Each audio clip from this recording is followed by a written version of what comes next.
कहीं भी जाओ बाहर आप, तो एक बिहारी बोल के ही हम लोगों को अपमानित करने की कोशिश की जाती है। स्कूलों की व्यवस्था खराब है और स्वास्थ्य की व्यवस्था खराब है और घुसखोरी तो हर ऑफिस में है ही। आप जात पात पे वोट करते हैं तो आपके जाति के लोग चुन के आ जाते हैं, भले फिर वो अपने परिवार का लेते हैं, उनका बच्चा लोग हेलीकॉप्टर लेके घूम चला जाता है, लेकिन वो याद रखिए, वोट करने जाइएगा, वोट कीजिएगा तो बदलाव जरूर। नमस्कार, आप देखना शुरू कर दिए हैं कोसी न्यूज। कटिहार में मौजूद है, यह जनसुराज का कार्यालय है। आप सभी को पता है कि बिहार में विधानसभा का चुनाव है। इसी सिलसिले में हम बात करने आ गए आज खासे जाने पहचाने डॉक्टर जो अपने परिचय के मोहताज नहीं हैं, काफ़ी दूर तक इनकी पहचान है। चलिए हम सीधा इन्हीं से रूबरू करवा देते हैं और जानते हैं बिहार विधानसभा चुनाव को लेकर क्या कुछ जनसुराज की भूमिका रहेगी। सबसे पहले सर, आपका कोसी न्यूज में बहुत बहुत स्वागत है। बहुत बहुत धन्यवाद और आपके कोसी न्यूज़ को मेरी तरफ से हार्दिक अभिनंदन। सर, बिहार विधानसभा चुनाव होना है। लगातार प्रशांत किशोर की जनसुराज पार्टी है जो पिछले वर्ष जो है उन्होंने स्थापना की है और लगातार क्षेत्र में पार्टी जो है विस्तार हो रहे हैं। क्या कुछ लग रहा है, इस चुनाव का क्या माहौल है? बहुत ही जटिल सवाल पूछ दिया आपने पहला ही। वैसे छोटा सा मैं परिचय दे देता हूँ, जो लोग मुझे नहीं जानते हैं। मेरा नाम डॉक्टर गौतम कुमार सौमित्रो हुआ।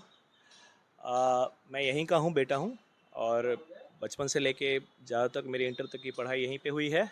वैसे मैं फ़िलहाल 8-10 सालों से लंदन में था, वहाँ सर्जन की तरह से काम कर रहा था। मेरा अच्छा खासा वहाँ पे करियर था। वो छोड़ के मैं जनसुराज से जुड़ के बिहार में बदलाव लाने की इस मुहिम में अपना भी योगदान देने के लिए आया हूँ, अपनी इस मिट्टी का कर्ज उतारने के लिए। अब जो आपने सवाल पूछा, तो इस सवाल में बहुत सारी बातें हैं। बदलाव की ज़रूरत है कि नहीं है, ये खुद हमें पहले समझना पड़ेगा। जितनी मेरी जिम्मेदारी उतनी आपकी भी जिम्मेदारी है और आपके सारे श्रोताओं और दर्शकों की जिम्मेदारी है कि क्या बिहार में बदलाव की ज़रूरत है कि नहीं है।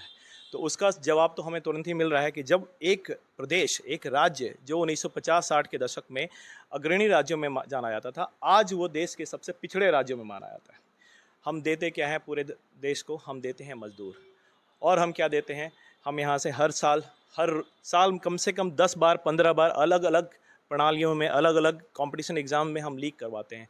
कहीं भी जाओ बाहर आप, तो एक बिहारी बोल के ही हम लोगों को अपमानित करने की कोशिश की जाती है। तो हम यही सवाल सबसे पहले पूछना चाहते थे हमेशा, जिसका जवाब मुझे अब मिल चुका है कि हाँ, बिहार की जनता अब ऊब चुकी है इस लगातार दुर्व्यवस्था से, कुव्यवस्था से, और उनको बदलाव चाहिए। तो बदलाव कौन लाएगा? बदलाव बिहार की जनता लाएगी, खुद बिहार के लोग खुद लाएंगे।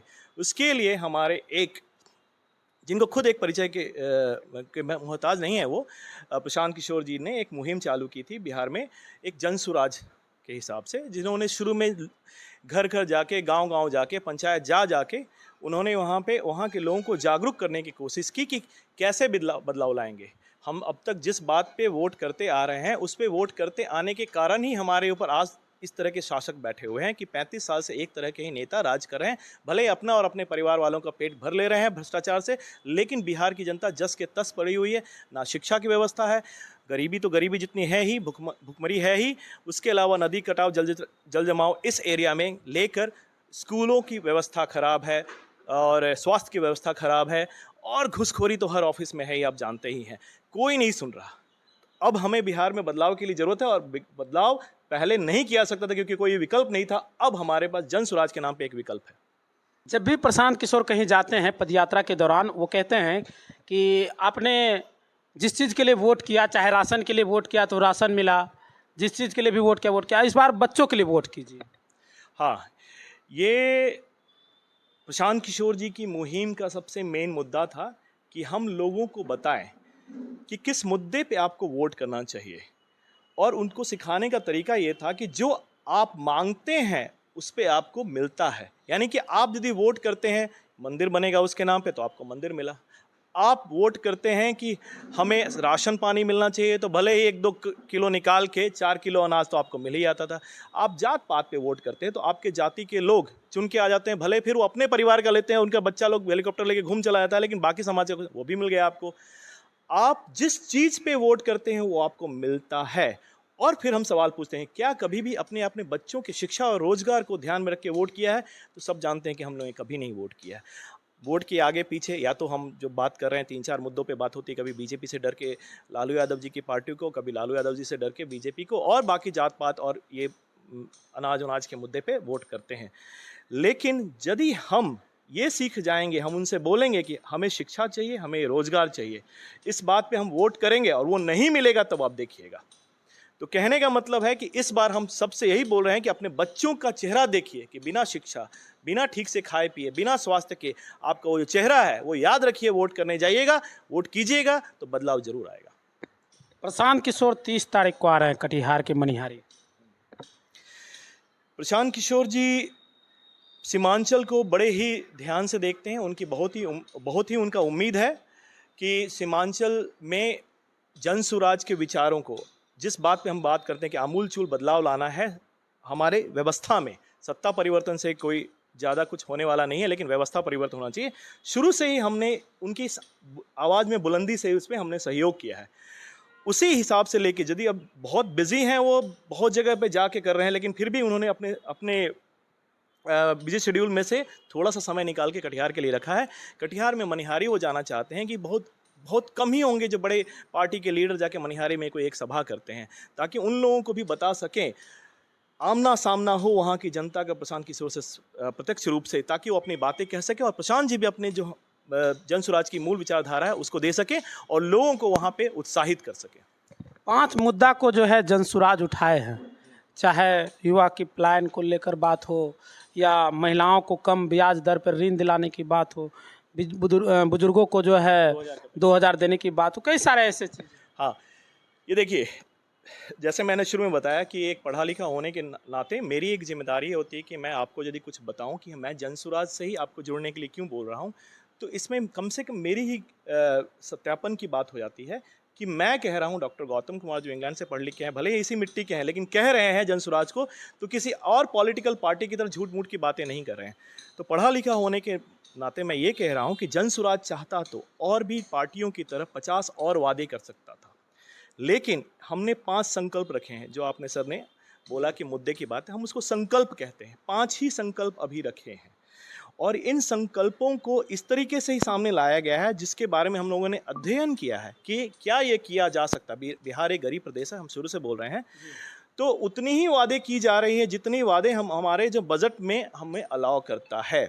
उसमें से बस तुरंत भर में मैं कहना चाहता हूं कि सबसे पहले हम हमेशा हर जगह शिक्षा करते रहते हैं, क्योंकि हमें भी पता है किसी भी प्रदेश का उत्थान तभी हुआ है जब वहाँ के लोग शिक्षित हो जाते हैं। हमारा बिहार इस मामले में बहुत पीछे है, तो शिक्षा हमारे आगे सबसे आता है। हमारे जितने भी संकल्प सबसे ऊपर शिक्षा है। शिक्षा के लिए क्या करना होगा, जो इंसान अभी ऑलरेडी 20-25 या 40-50 के हो चुके हैं, हम तो फिर से उनको शिक्षा दे नहीं सकते।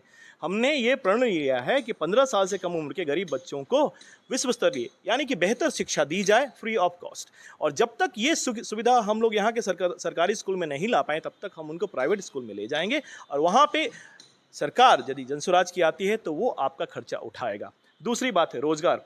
रोजगार से जुड़ा हुआ एक दूसरा शब्द होता है पलायन। यहाँ पे जो लोग पढ़े लिखे नहीं हैं वो जाते हैं बाहर मजदूरी करने के लिए, चाहे वो हरियाणा में जा रहे हैं, पंजाब में जा रहे हो, यहाँ दक्षिण के दूसरे राज्यों में जा रहे हैं 10 से 12-15 हज़ार तक की नौकरी पाने के लिए। तो क्या हम बिहार के व्यवस्था में इतना सुधार नहीं ला सकते हैं कि हम यहाँ के लोगों को यहीं पे रोज़गार दें ताकि वो यहाँ अपने परिवार के साथ रह सकें, छठ मना सकें, दिवाली मना सकें, ईद मना सकें। तो इसके लिए हमने व्यवस्था की है कि उसको मनरेगा से जोड़ के यहाँ की खेती में ही उनको सरकार की तरफ से पैसे दे के उसमें जोड़ा जाए ताकि पलायन भी रोका जाए 10-12 हज़ार। ये दूसरी बात हुई। तीसरी बात जो आपने कही थी कि कम सस्ते ऋण पे यानी 4%। अभी भी किसी भी जगह पे आप बैंक जाइएगा तो पहले तो ऋण मिलना मुश्किल है। आपको इतने कागज पत्र माने जाते हैं, आपसे घूस मांगा जाता है कि आप थक हार के वापस आ जाते हैं। मिलता भी है तो काफ़ी ऊँचे ब्याज पे मिलता है। 8 से 12 से भी ऊपर चला जाता है। जीविका करके जो हमारे बिहार का एक बहुत ही अच्छी मुहिम है, उसमें भी कम से कम 1% ऋण पर महीना दिया जाता है, यानी कि 12% से ऊपर चला जाता है, वो भी आपको अगले महीने से देना पड़ता है। हम बोल रहे हैं कि एक इंटरेस्ट सबवेंशन की प्रक्रिया है जिसमें हम 4% पे ही आपको ऋण देंगे और इसमें कम से कम अभी हमने किया है कि 5 लाख तक देंगे ऋण, लेकिन महिलाओं को देंगे ताकि हम महिलाओं को सशक्त करें, वो ब्याज उठा सके, ये ऋण उठा सके कम %, वो भी अगले साल से आपको देना होगा। अब 4% से जोड़ के दे 12%, बाकी जो 7 से 4% है वो सरकार देगी। उसमें कुल मिला के 6,000 खर्चा आएगा। आप इसको जोड़ दीजिए, 6,000 करोड़ रुपये खर्चा आएगा मान लीजिए पूरे बजट में। आप इससे अलग हटा के देखिए तो जैसे दूसरी पार्टियां कह रहे हैं कि हम 250 रुपये पर महीना देंगे, 3 से 4 करोड़ या 5 करोड़ भी मान लीजिए महिलाएं ऐसी होंगी जिनकी जरूरत की पड़ेगी, तो कम से कम 1 लाख से 1.5 लाख करोड़ रुपया पर साल आपको मिलेगा, उस देना पड़ेगा सरकार को, जबकि हमारा खुद का योजना बजट 1 से सवा लाख करोड़ रुपए है। कहाँ से देंगे हम? ये वही बात हुई कि जेब में 1 रुपया है और आप 1.5 रुपये खर्च करने की बात करते हैं। आगे मैं जल्दी से और एक बात कहना चाहता हूँ, जो हमारा चौथा संकल्प है वो है वृद्ध लोगों को। अब हमने बात की, बच्चों की बात की कि हम शिक्षा देंगे उनको, थोड़े जो हम उनसे बड़े हैं उनको, महिलाओं को बोल रहे हैं कि अब हम उनको सस्ता ब्याज पे ऋण देंगे ताकि वो कुछ काम कर सकें। और जो है 60% से ऊपर वृद्ध, जो आप कुछ नया काम नहीं कर सकते, चाहे उनकी माली हालत अच्छी नहीं है, उनके लिए 2000 रुपया पर महीना एक पेंशन की व्यवस्था की जाएगी। एक घर में 2 है बूढ़ा बुढ़िया, तो दोनों को मिला के 4000 रुपये आपको महीना मिले, कम से कम, बहुत ज़्यादा नहीं तो कम से कम एक आत्मसम्मान के लिए एक राशि तो होगी, कुछ खाना पीने के लिए आप सम्मानजनक। हाँ जी। जबकि आज आप देख ले 400 रुपये का महीने का ही भीख दिया था। कई जगह पे मैं गया हूँ गाँव देहात में, वहाँ पे अब वो भी 7-8 महीने से नहीं मिल रहा है। 400 रुपये यानी पर दिन 13 रुपये, क्या होता है उससे? तो हम उसको बढ़ा के 2000 रुपये कर रहे हैं। इस पर भी हमारा जो खर्चा आएगा, हमने कैलकुलेट किया हुआ है कि 12000 करोड़ रुपए के आसपास आएगा, वो हम अपने बजट में कर सकते हैं। 5वीं बात जो अंत में, जो मैंने पहले भी बताया था कि कृषि को यहाँ पे ज़्यादातर कृषि जो है, अब यहाँ के बिहार के किसान हम देखते हैं कि गरीब हैं, जबकि अब हरियाणा पंजाब के किसानों को देखते हैं वो अमीर हैं। यानी कि हमारी किसानी की व्यवस्था में कुछ ना कुछ गड़बड़ी है, जो दुर्व्यवस्था बहुत सालों से चली आ रही है, उसको हम, सरकार उसमें कुछ बदलाव नहीं चाहती है, चाहे बीज को लेके हो, चाहे खाद को लेके हो, चाहे खेतों में मजदूरी को लेके हो, चाहे बहुत सारी, यहाँ से मजदूरी चले आते हैं बाहर, तो यहाँ क्या काम करेंगे? इसलिए हमने बोला था कि यहाँ पे मजदूरी को हम मनरेगा से जोड़ेंगे, और जो गरीब किसान यदि नकदी फसल के लिए खेती करना चाहते हैं, उनको सरकार हर तरीके से मदद करेगी, और उनके खेतों में काम करने के लिए मनरेगा से जोड़ के हमारे ही राज्य के मजदूरों को भी लाएगी। इससे खेती भी बढ़ेगी अच्छी, और नकदी फसल की खेती होगी, जिससे सिर्फ खाना नहीं, हम उससे कुछ कमा भी सके, उसकी व्यवस्था की जाएगी। ये हमारे 5 संकल्प हैं। चलिए, बहुत बहुत धन्यवाद हमें समय देने के लिए। कैसा लगा वीडियो कमेंट जरूर कीजिएगा। सुतारा मेही मिशन स्कूल CBSE नई दिल्ली से 10+2 तक मान्यता प्राप्त आवासीय विद्यालय, जो विगत 15 वर्षों से आपके बच्चों का शिक्षा, खेल, विज्ञान, तकनीकी तथा सांस्कृतिक रूप से समृद्ध कर रहा है। कटिहार जिले के सुरेश्वर नगर देवीपुर कुरसेला समेली स्थित हमारा 10 एकड़ में फैला प्राकृतिक सौंदर्य से हरा भरा विद्यालय परिसर व खेल मैदान ऐसा वातावरण प्रदान करता है, जहां विद्यार्थी न केवल पढ़ाई में बल्कि हर क्षेत्र में आगे बढ़ते हैं। अगर आप भी अपने बच्चों का सर्वांगीण विकास चाहते हैं तो सुतारा मेही मिशन स्कूल से जुड़ें। नए सत्र के लिए कक्षा नर्सरी से कक्षा 9वीं तक एवं 11वीं के लिए नामांकन प्रारंभ है। नामांकन संबंधित जानकारी व फॉर्म के लिए विद्यालय कार्यालय से संपर्क करें।